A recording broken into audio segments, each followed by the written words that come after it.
Hello children, welcome back to my channel. In part 4 of the first lesson of 6th standard General Science, Natural Resources, Air, Water and Land, we have learned about the natural resources or natural components means air, water and land in part 1, means the introduction part of this in part 1. In part 2, we have learned in detail about air. In part 3, we already learned about the natural component water. Okay, now in this part 4 we are going to learn in detail the most important part of nature, that is land. Okay, so let's start. First of all, I want to ask you question. What is land made of? What is land made of? So land is made of soil, rocks and stones. See here, answer is given to you. Land is seen in the form of stones, soil, big rocks. Okay. So here, one more question is there. Is land flat everywhere? Its answer is given over here. It is not flat everywhere. Okay.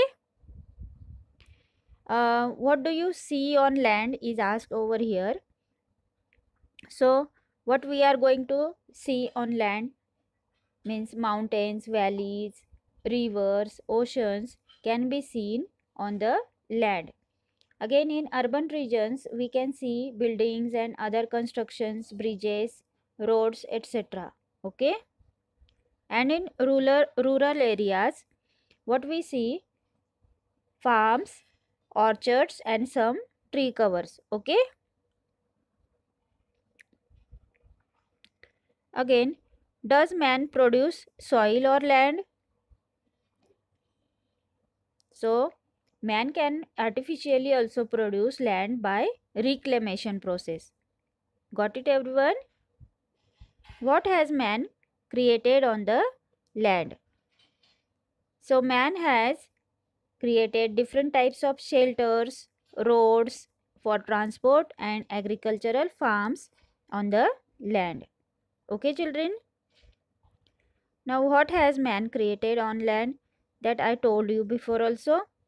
If a deep pit is dug in the ground, what do you find there? Any idea about this? If a deep pit is dug in the ground, so what you will see there? We can see different layers of soil if a deep pit is dug in the ground. Okay, different layers we can see over there. Okay, now see here, all the terrestrial animals including man live on the land. Some terrestrials dig burrows in the ground for shelter. This means that they use land for fulfilling their need. We also use land for farming and for building houses and road. We make use of plants and animals in the forests that grow on land, right? The minerals, crude oil and natural gas obtained from the earth are very important for us. Okay? It means that land is an important resource. Now let us see exactly what land is made of. So all these are the basic things about the land that we all know already. Okay? Now we are going to see what the land is made of. Okay? Now see. Here in the figure 1.7, layers of the mixtures in the bottle is shown over there. We are going to try a experiment for this purpose to see the layers of the land. Okay. Observe this figure. Here at the bottom you can see big stones, and the second most layer is of small stones, then fine sand is there, and the fourth layer is of soil, and topmost layer is dry leaves because they are very light in weight. Okay, so all these layers depends on the weight of that matter. Okay, so you are going to try this. For that purpose, first step you are going to do this. Take a transparent plastic bottle, a handful of soil, some stones, sand, some dry leaves and water. All these things you are going to collect for this. Next, cut off the upper tapering part of the bottle. Means half part of the bottle you are going to cut. Then put the rest of the materials in the lower part and add water. Then whatever you have collected for doing this experiment, all these things you are going to put in that water and add water to it. Okay. Third is stir the mixture thoroughly and put it aside. All this mixture you are going to stir with the with any of the stick or take spoon for stirring purpose. Okay.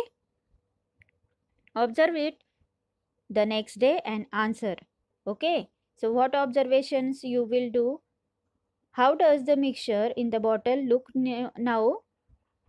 Then do you see layers in it, and what is seen in different layers from top to bottom? Okay, all these question answers you are going to give. So like this layers of soil you can see after doing this experiment. Okay, everyone must have to do this so that you will easily understand the layers of soil. Okay, the land on the earth also look like this. If a pipeline is being laid in your neighborhood, observe carefully the pits dug for this purpose. Means in your neighborhood, if a pipeline is being laid, you are going to observe the pits which are dug for that purpose, so that you will understand how the layers of the soil are formed. Okay.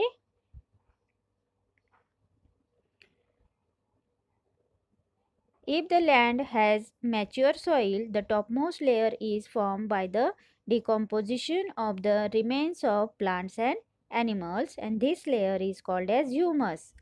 So this is very important. Humus means what do you mean by humus? Okay, so humus is formed by the decomposition of the remains of plants and animals. Decomposition means decomposition मतलब सड़ने की प्रक्रिया होती है plants और animals की bodies की. Okay, dead bodies की.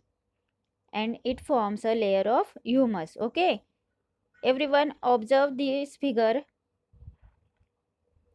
number 1.8, layers of land. Okay, in this figure the last layer is of bedrock, means big rocks are present over there. Then second most layer is layer of soil, and small rocks you can see over this in the red part. In this yellow part, immature soil is shown to you. Means here the mixture of fine sand and small types of stones.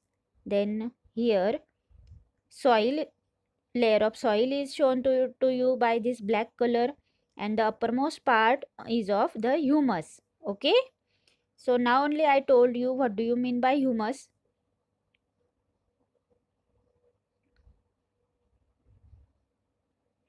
If the land has mature soil, the topmost layer is formed by decomposition of the remains of plants and animals. This layer is called humus.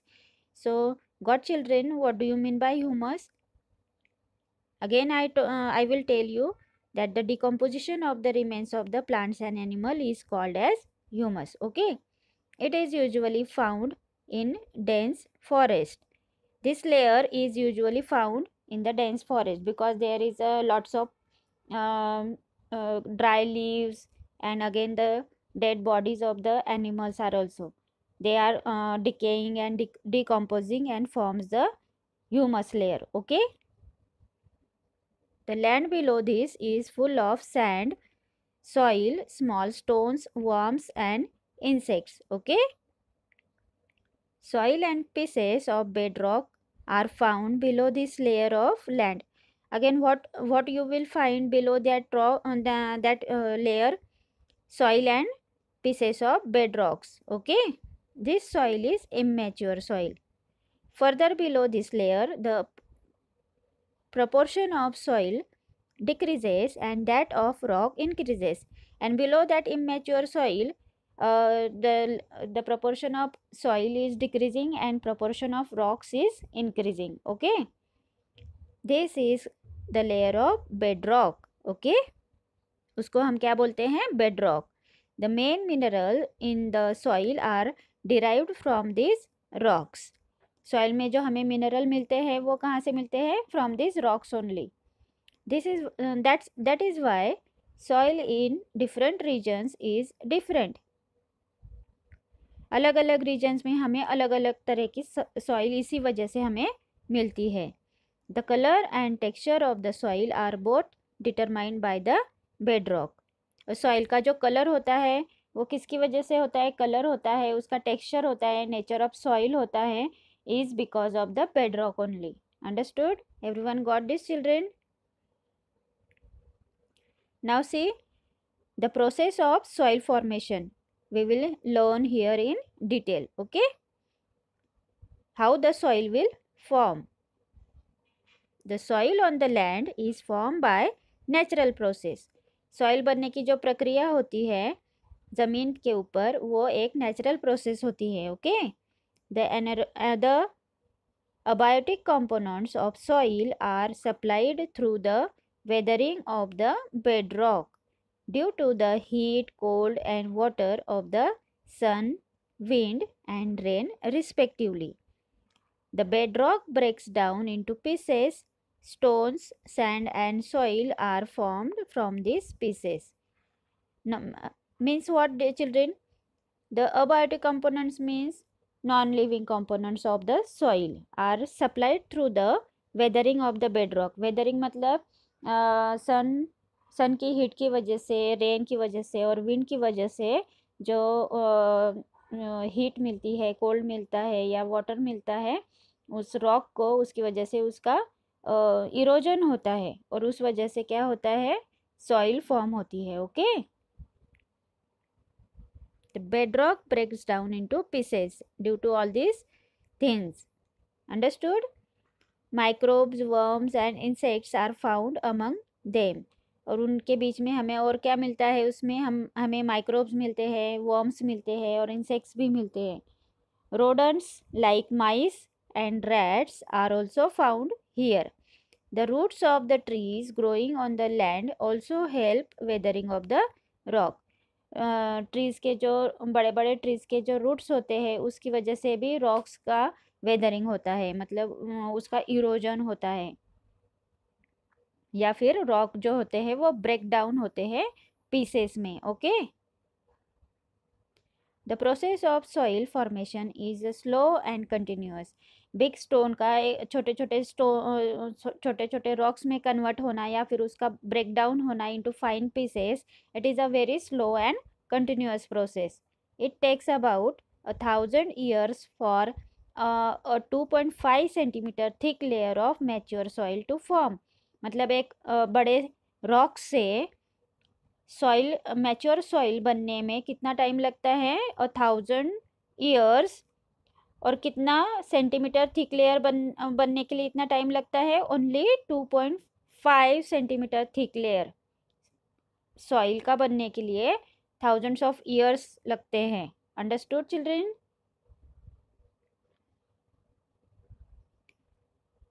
Soil can get destroyed in a short period due to floods, storms and human activities such as mining. Again, soil also destroy हो जाती है बहुत ही छोटे से period में because of the floods, storms means natural calamities की वजह से. Again, due to human activities also such as mining, the soil can get destroyed. मतलब वो soil वहाँ नष्ट हो जाती है वहाँ से. That is why it is necessary to conserve the soil and to prevent erosion of the land. इसी वजह से हमें क्या करना चाहिए? soil का कंजर्वेशन करना चाहिए, मतलब उसको प्रोटेक्ट करना चाहिए और उसको प्रिवेंट भी करना चाहिए इरोजन से, मतलब सॉइल जो एक जगह से दूसरी जगह पे उसका ट्रांसफ़र हो जाता है, वो हमें रोकना चाहिए. Okay. The best remedy for this is to increase the green cover of the land. If we want to stop the erosion of the soil, what we have to do? We have to increase the green cover of the land, means we have to grow trees and plants on the earth. Got it everyone, children? Now erosion of the land is reduced if grass, trees and bushes are grown in it. Okay, we must have to grow grass, trees and bushes for preventing the erosion of the land. Now here, obtain specimens of soil from the various places in your surroundings. Specimens means you have to obtain, or you have to arrange the uh, samples of the soil from the various places in your surroundings, such as your own yard, a garden, hills, river banks, fields and rocky garden. Okay. Note the differences in the specimens or samples with respect to color, feel, texture and the size of the particles. This you are going to try. Okay. You have to do this for getting knowledge about the land. Okay. When you will collect the different samples of the land, what will happen? You can compare the color of the land, then you can compare the texture of the land and size of the particles of the soil. Okay. Got it, children? Now, do you know? So here, humus is the layer formed on soil due to the decomposition of dead plants and animals by microbes. जो dead plants होते हैं और animals bodies होती है, उनका decomposition किसकी वजह से होता है? Due to the microbes. Okay. Humus supplies nutrients to the soil. और ये जो ह्यूमस बनता है माइक्रोब्स की वजह से, वो क्या करता है? सॉइल को न्यूट्रिएंट्स प्रोवाइड करता है. And humus is also important for the aerating the soil and for holding water in the soil. Again, what it helps to the soil?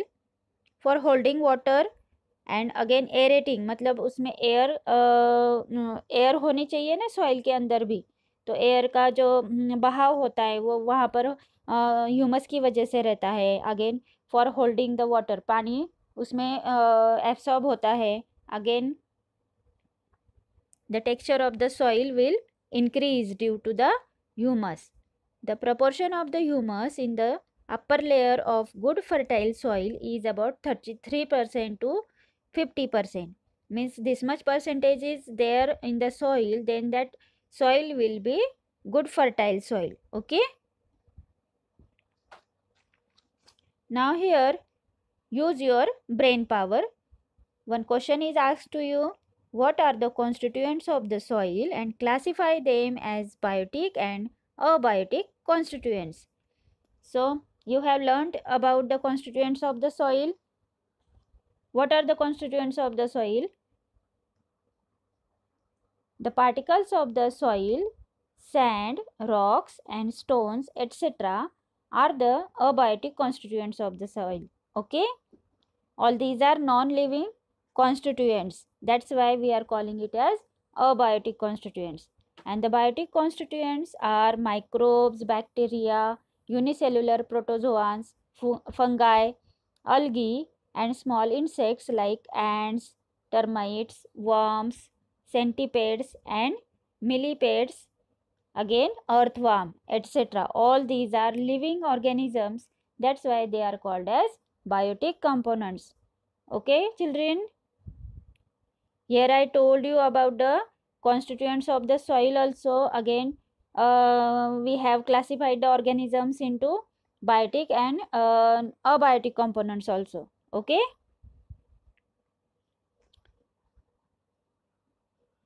Now see here, forest on land got buried underground due to the great upheavals that took place on the earth many ages ago. Okay, it means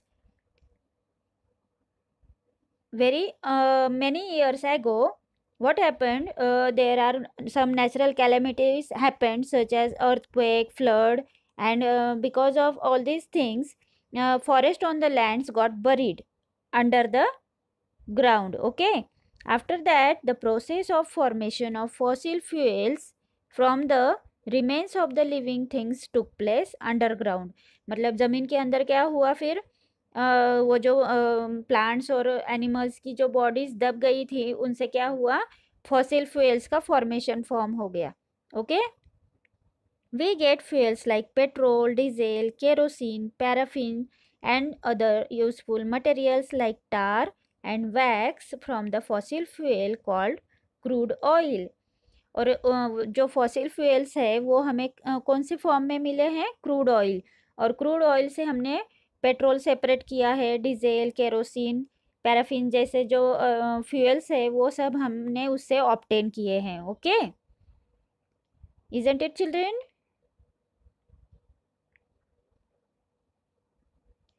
Living things use land, water, and air available on the earth, and so does man. Yes, all the living things use land, water, air, whatever it is available on the earth. And इंसान ने भी वही किया है, right? No. However, the portions of these resources that are actually put to use are very small as compared to the whole earth. But whatever जो portion है इन resources का वो बहुत ही स्मॉल है as compare to the whole earth. पूरे earth के लिए ये जो रिसोर्सेज है ये बहुत ही कम मात्रा में हमारे लिए अवेलेबल है. And look at the following table for that. So land is available only 29%. Okay, because the total earth on the total earth globe, land is only 29%. Okay, and water is 71%, and among that 71%, the potable water or fresh water which we are used is only 0.3%. Okay, and oxygen is only 21%. Got it, children? Even in these small proportions, the resources shown in the above table are sufficient for all living things. Only it is very necessary for man to control his greed. Okay, ये इतने कम मात्रा में भी जो natural components हमारे लिए available हैं वो भी हमारे लिए सफिशिएंट है अगर हमने ग्रीडीनेस नहीं किया तो, अगर हमने लालचीपन नहीं किया तो. Yes, in other words he must use these resources judicially with the awareness that they are meant for all other living things and not just for mankind. इंसान ने इस तरह से सोचना चाहिए कि ये सारे रिसोर्सेज जो है वो सिर्फ मैनकाइंड के लिए नहीं है तो सारे वर्ल्ड के लिए हैं. Okay, for other living things also they are available. Okay, जो इसलिए हमें ये सारे रिसोर्सेज जो हैं वो वेरी केयरफुली यूज़ करने चाहिए. उनका वेस्टेज बिल्कुल भी हमें नहीं करना चाहिए. Okay, institutes at work. So which are the institutes at work that we will see now? India Meteorological Department was established in 1875 for studying the weather in the Indian subcontinent. मतलब जो department होता है weather का study करता है उसको हम meteorological department ऐसे बोलते हैं. The main function of this institute is to observe the weather and to make weather forecast. उसका जो मेन फंक्शन क्या है, टू ऑब्जर्व द वेदर, जो हमारे सराउंडिंग कंडीशंस है उसके बारे में उसके ऊपर उसका ऑब्जर्वेशन करना है उनको, and to make the weather forecast, okay, और वेदर के बारे में जानकारी जमा करनी है, okay. This institute also conducts research related to the changes in the weather, make forecast about rains and studies the development related to the global warming. और क्या काम करता है ये institute? It it is doing the research related to the changes in the weather. हमारे जो climatic conditions है उसमें क्या चेंजेस होते हैं, again they are making the forecast about the rain, rain कब आएगा कब नहीं आएगा इसके बारे में सारी इन्फॉर्मेशन वो कलेक्ट करते हैं। Again they are doing the studies the developments related to the global warming, okay। Now see here in this chapter what we have learned. The elements available in the nature which fulfill the basic needs of living things are called natural resources. Whatever elements are available in the nature and they are fulfilling the basic needs of the living things are called as natural resources. Air, water and land are the most important natural resources. Third point is soil has both biotic and abiotic constituents. Fourth point, there are many constituents of air such as nitrogen, oxygen, carbon dioxide, inert gases, water vapor and dust particles. Yes? Next one, the ozone layer is a protective shell of the earth.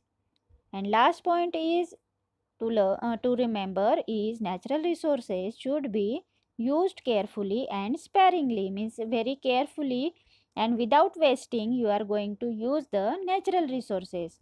Okay children, everyone got this lesson? I hope you all have understood this lesson very well. Okay, I am tried my level best to explain you this lesson. Yes, if you like this lesson, if you like my video, you are going to subscribe it, like it and share it with your friends and give comments. Okay children, bye.